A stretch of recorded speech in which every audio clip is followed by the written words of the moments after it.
আমি খাতাতে একটু কথাটা বলে দিই।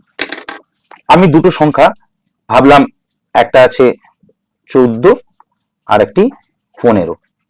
এই দুটি সংখ্যা এও মৌলিক নয় আর এটাও মৌলিক নয়, 14 মৌলিক সংখ্যা নয়, 15 মৌলিক সংখ্যা নয়, কিন্তু এই দুটি সংখ্যা পরস্পর মৌলিক। এই দুটি সংখ্যাকে কি বলা হচ্ছে?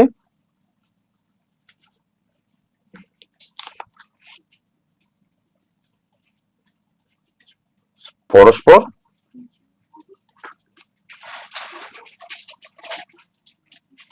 মৌলিক। কেন বলবো?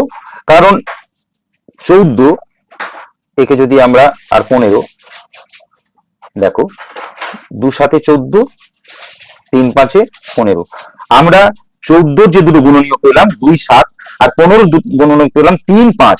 দেখো 14 মানে কি হচ্ছে তাহলে? 14 সময় আমরা লিখতে পারি 2 7, আর 15 লিখতে পারি 3 5। তাহলে এইখানে দেখো, এখানে 14 আর 15 গসাগু কেবলমাত্র 1 ছাড়া অন্য কোনো সংখ্যা নেই, এদের মধ্যে কোনো সাধারণ গুণনীয়ক নেই। 14 15 মধ্যে কোনো সাধারণ গুণনীয়ক নেই, কেবলমাত্র 1 ছাড়া। কারণ 1 তো 14 একে 14, 15 একে 15, 1 তো সব সংখ্যাকেই বিভাজ্য করে। তাই বলবো 1 ছাড়া 14 15 মধ্যে কোনো সাধারণ গুণনীয়ক নেই।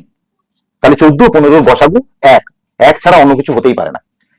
তাহলে পরস্পর মৌলিক দুটো সংখ্যাকে দেখে পরস্পর মৌলিক তখন বলবো যখন দুটো সংখ্যার মধ্যে কোনো 1 ছাড়া অন্য কোনো গসাগু থাকবে না। তোমরা বইয়ের 50 পৃষ্ঠায় এসে এই বিষয়টি দেখে নিতে পারো।